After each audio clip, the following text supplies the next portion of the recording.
My name's Aaron Connors, and welcome to the Three Count Podcast. I'm happy to be here.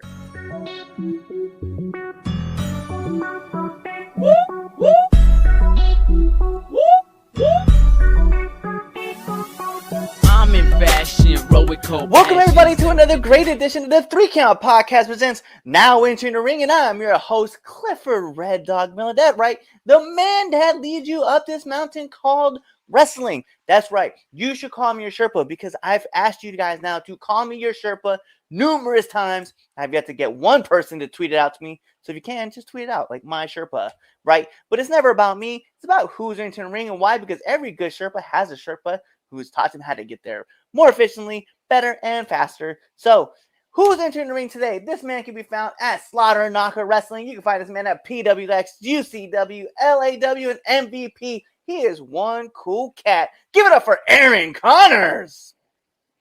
I'm happy to be here. Me too, man.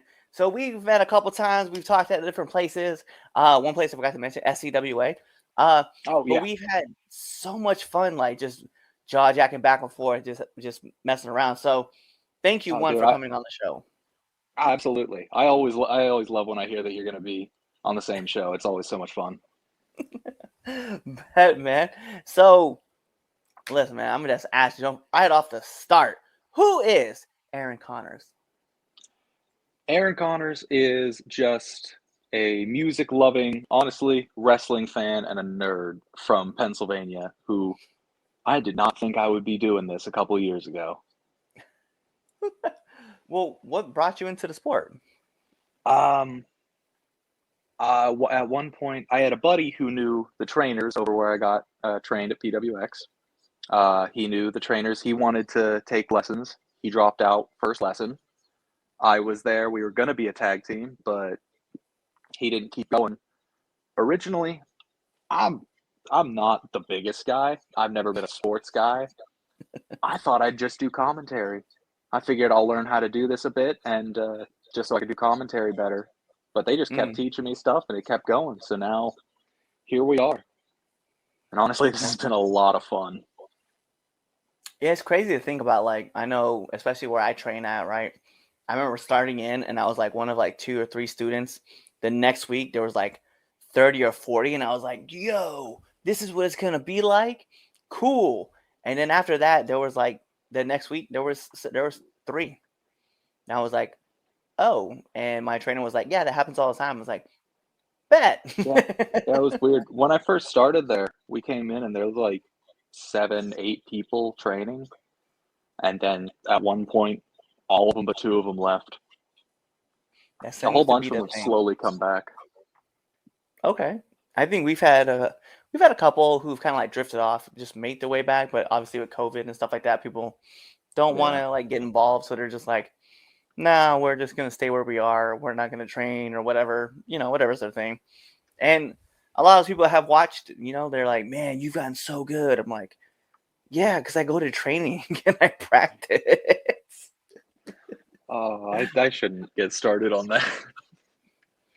But it's amazing though.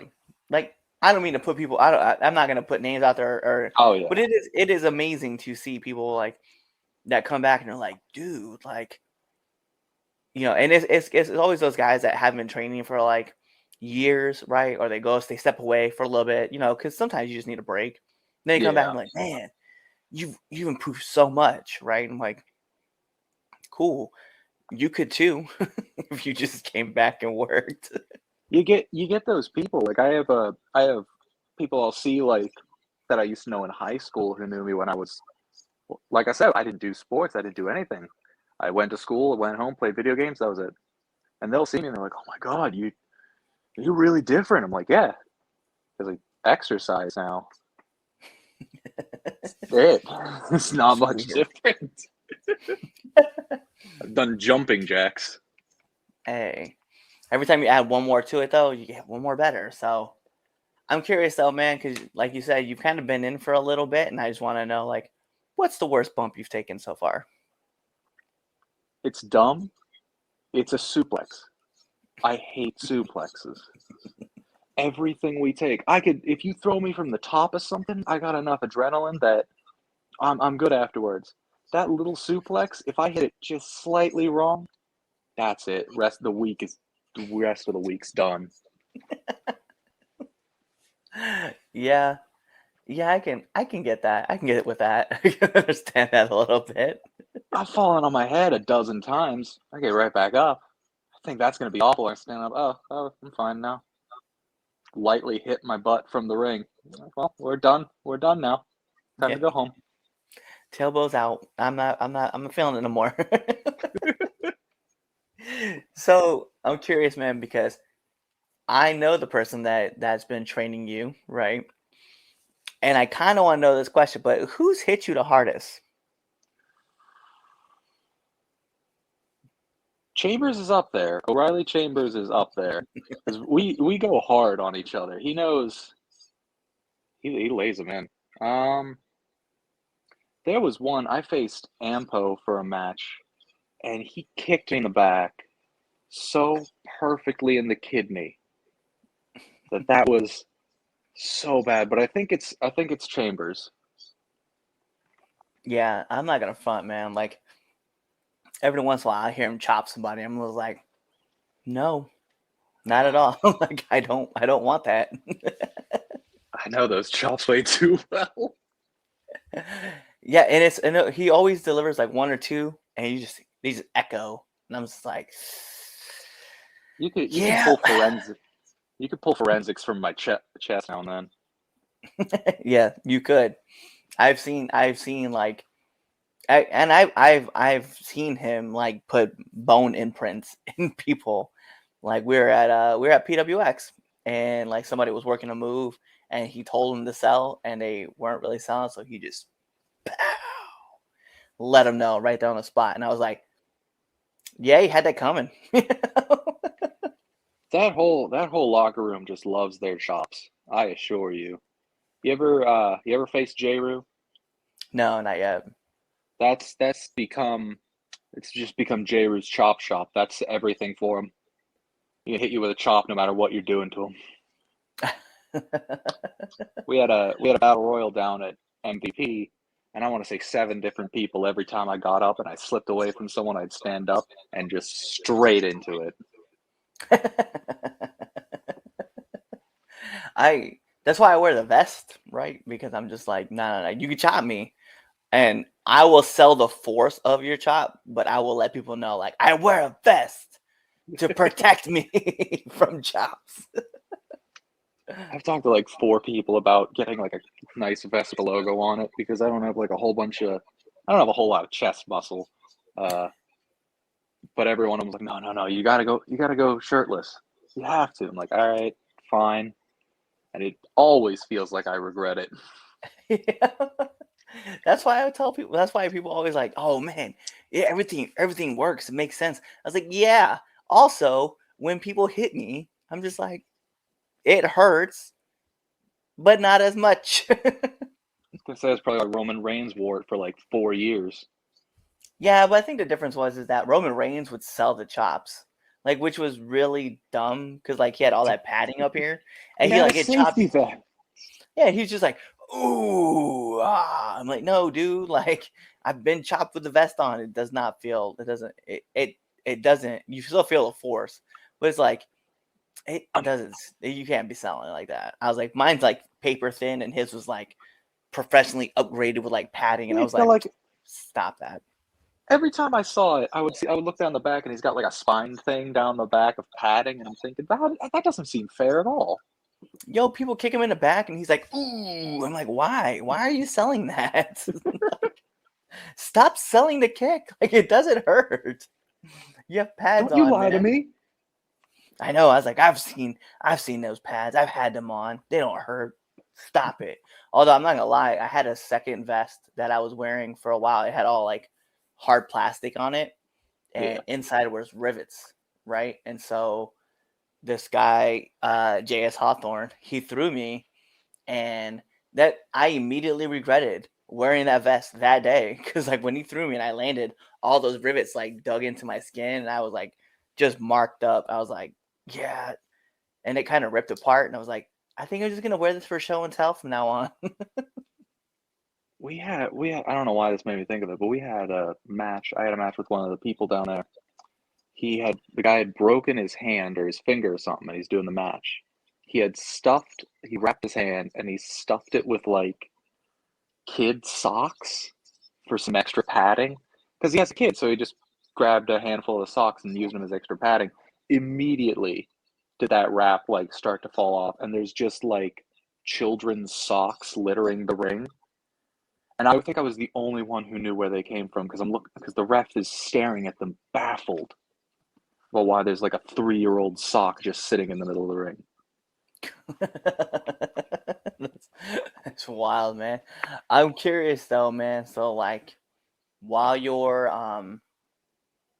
when you're done with like your match, or you're done with like your like let's say an event, right? Do you have a post match meal or post match snack do you have to go to? No, because 9 times out of 10, I'm driving 40 minutes. My my post match meal 90% of the time is what the first thing I see on the way home. Amen to that. PWX is usually McDonald's. So Okay. quarter pounder and as many nuggets as I could get. Yeah, I know. Like when I go and I'm leaving out, I always try to hit the sheets on the way out, like to back towards Maryland, because I don't think people know, man. But for a drive for me, it's like 3.5 hours, and I'm just like, bruh. So you guys out there do the drives because it's definitely a lot of fun when you do. So I'm curious, man. Like in the time that you've been in the sport, like what's been like one of the hardest lessons you've had to learn? Honestly, it's the work for exposure situation that a lot of this tends to do. I understand why it's happened, but before this, when I was in high school, I was uh, learning to try and do animation and art because I like to draw.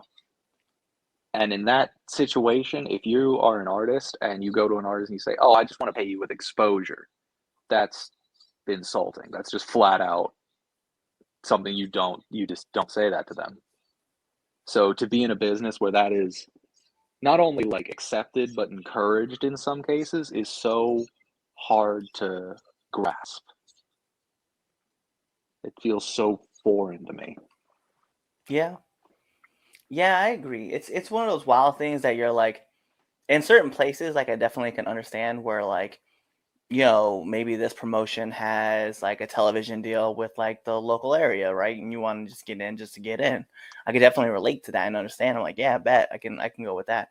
But if sometimes when you work some little shows and then you go in, and I don't say little like to be demeanor, I just mean that, usually you get these shows where you're getting like 15 to 20 people and then you're driving like X amount of hours. It's like, usually sometimes you just want to be like, yeah, man, can you just like compensate me with like half a tank of gas, man? Like that's really not, that's all I'm asking about. It's not asking like too much. Cause I think, and I agree. I have a couple friends that tell me this all the time, right? Like when you travel to a place, like the wrestling is free. It's just the Yeah. gas money is what you end up looking for at the end of the day. And Yeah. I 100% agree with those people. I'm just like, yeah, man, like to get up somewhere. Yeah, I definitely want to get compensated for at least the gas part of it because I love doing what I do. And if I've kind of like jokingly said it, but like I wrestle for free, but I want to be compensated for the gas that I'm going to take to drive my car up and back because at the end of the day, that's what at least I think I've earned. So, and I Yeah. know this business, you earn everything in this business, but you asked me to show up to a date. We made arrangements. We talked about the price. So don't, don't all of a sudden come to me and be like, oh, we'll pay you an exposure. No, no, no, no, no. Yeah. Like, go get me my money. Like that's entirely I agree. I get that. Like I've already driven a couple places that we're going up there and I know I'm not getting like anything going up there.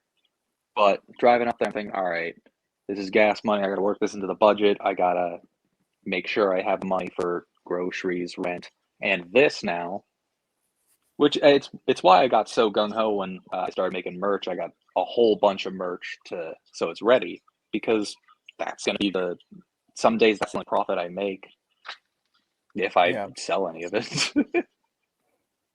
And that's the thing too, is that like you have to be, and it's the craziest part for me too, is that like when it comes to making merch, right, or finding someone who makes merch, like you obviously got to put money aside to get that merch, and then once you get that merch, like then you got to work and hustle even harder to get that sold, because you don't want that sitting in your, you don't want to take it with you everywhere, because you just want to Yeah. get rid of it when you're at the show, and then two, like when you come back, like you hopefully want to come back with some like profit. I know, Yeah. like I love, my favorite thing to do is I love getting 8x10s, because if you, depending on where you go, here's fun facts for you guys out there who's paying attention to our show. You go to CVS every once in a while. CVS is doing a buy one get one free. So instead of paying like $3 for an 8x10, you're paying like $1.50, right? More normally it costs $3, and then you get doubles, and then you just take them back and then you sell them, right? I'm not gonna tell you how much we sell them for, but I'm just telling you, just sell them, Yeah. and you know typically, like you kind of make back what you've done. I know I've done a couple of shows where like I made out well, because like I just had 8x10s, which was so easy to get, and I think that's something that people out there should know. Like, get yourself, like, any wrestler out there who's trying to get into the sport and make some kind of money. Like, if you're going out there for exposure, bring you some 8x10s, because you will sell them as long as you put them out there or you show up. Like, one thing I know, like there's a promotion that I love working for, right? I'm considered a quote unquote fan favorite, but I go out there and I always bring 8x10s and I set them on the ring, because usually all the tables are taken up by everybody else. So I just sit on the ring and I just wait. And then That's every once in a while, like, kids come up and they start wanting to talk, and then guess what? Oh, you have can I have that picture? I'm like, yeah, it's XYZ. And they're like, all right, so they go get their parent, and then all of a sudden, like, they start flooding in, they start having conversations, and it's like, yo, let's go. the one I found. The pictures sell pretty well, especially because you can make the pictures real cheap. Yeah, the pictures don't never have to be that much. Right. Uh, those can always just be cheap. I wear the little circle sunglasses, the little Aussie or Lennon glasses. I found a good deal on like a whole pack of those, and I sell those for $5 a pop. I've had multiple times where like one kid in a group gets them, and then three or four others are just like, "Oh, we need those. We need those." I've been to places where like I really enjoyed this place. Like, there was a bunch of kids. We were all me and another wrestler. Full transparency, it was Prince. Okay, Prince Machiavelli. Like, we were tight. We're best friends. Anyway, so we went to a show. We noticed that there was a bunch of kids, so we just played to the kids, right? And Yeah, later on that day, we came back out for intermission, and we just had pictures out. And I had no intentions of like making kind of any. I didn't really plan. I was just like, I'm just give these pictures away to all these kids, because they were so much fun to be around. I'd just rather have that. And one yeah. parent came and asked me, like, hey, how much are the pictures? And when I gave them the price, they were like, oh. And next thing I know, like, they just came back with just a wad of cash. And I was like, I appreciate this. And they're like, yeah, we know how hard it is. So I was like, do you? Because your kids are playing baseball and they're sitting here, and I love those kids. So anytime that I get back to go work at that place, like, I definitely know like where to look and like who to play to, because they're all excited. So I definitely enjoy it. We had we were at one show. I think it was a UCW Devise show, and we're in there, and I got like three, four kids just because I got little stickers of my logo, my name, and stuff. They were loving the stickers. They really wanted a lot more of those. It's always the simplest things too. It's something that like Bob Evans like would say. He's just like, get a bunch of it, right? Just get a bunch of stuff like trinkets and just sell them. Yeah, Like, especially if they're yours, like they're yeah, more valued, right? Because you see people, they'll like, and I don't want to put anybody else's business out there, but like they'll go to like what do you want to call it, like Goodwill, right? And pay like $10 and get like 50 action figures, and then turn around and sell them. And that's cool if that's what you want to do. But I want people to have like, when they see me and they have like experience like talking to me, like, I like selling stickers, right? I sell them like $1, $2, and $3 a piece, depending on what size one you get. And I sign all of them. And like, it's cool to see like kids' faces light up when they see, like, they're like, oh, I got a sticker. And they're like, yeah. Even though it like, to you, it's like, to me, like, I'm like, I will genuinely, I love seeing their faces, but like, it was such a little thing, but to them it's like the world, and I think that's like the coolest part for me. We had one of the security guards who works at PWX now. I think it's his niece was there, and she has to be like a 3, 4 year old little girl, and she's up there and she's asking like, "Oh, how much is this? How much is this?" And the show, her parents didn't have the shirt money for a specific shirt she wanted because I tie dye all my shirts myself, so they're all different. And she'd picked one Right. out. I'm like, here, I'll just put it in the box. Next show, come back, it'll be here for you. And she was so happy the next show when she got it. It's adorable. I love it so much. It is. It is always awesome. It's funny though, man, because I've actually really thought about just making like a bunch of T-shirts and then dyeing them red and black, just like for my colors, and then Yeah. just selling, and like coming up with some like simple logo, but then just like throwing it all out there and just having people like have them. Because I was like, I think that would be cool to do. It, And to be real, you're the one that inspired that idea. it's a lot of fun to dye them. It's frustratingly like easy to mess up. Oh yeah.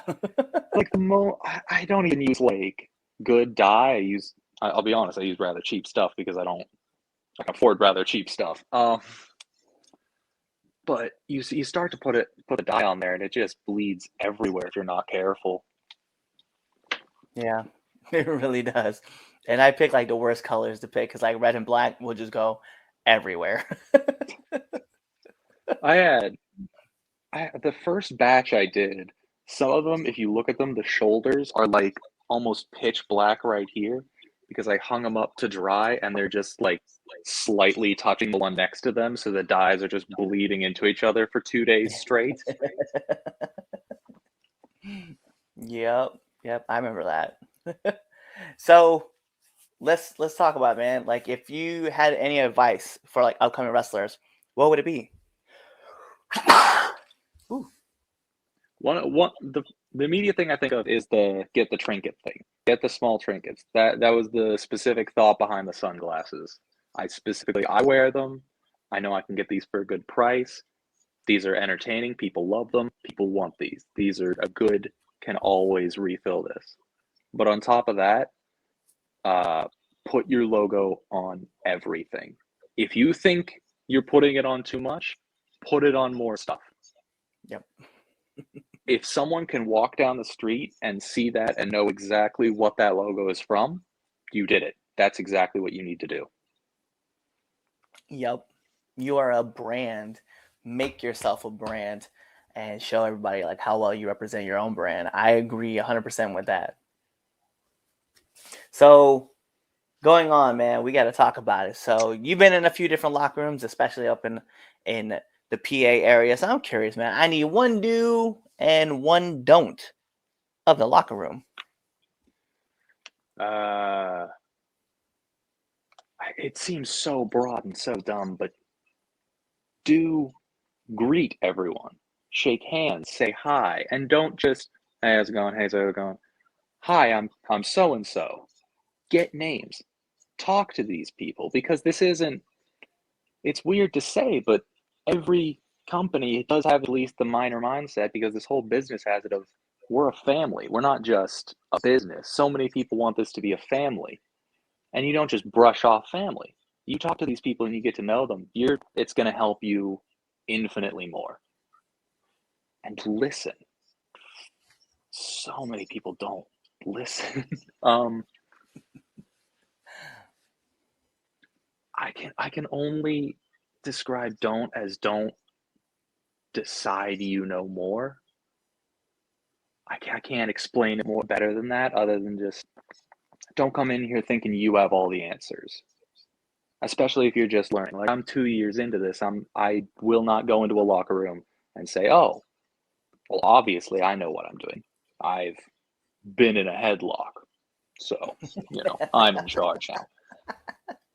Like, no, you could sit at home and you can watch wrestling all you want. You can think intuitively for your whole life. That does not mean you know exactly what's happening.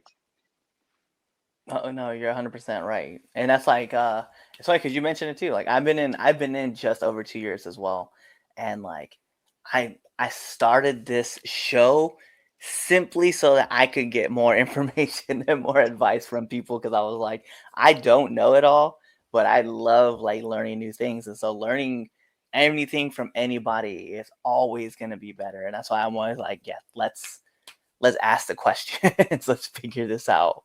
So I love that. That's the thing. Like, don't act like you know everything. There's always something else to learn.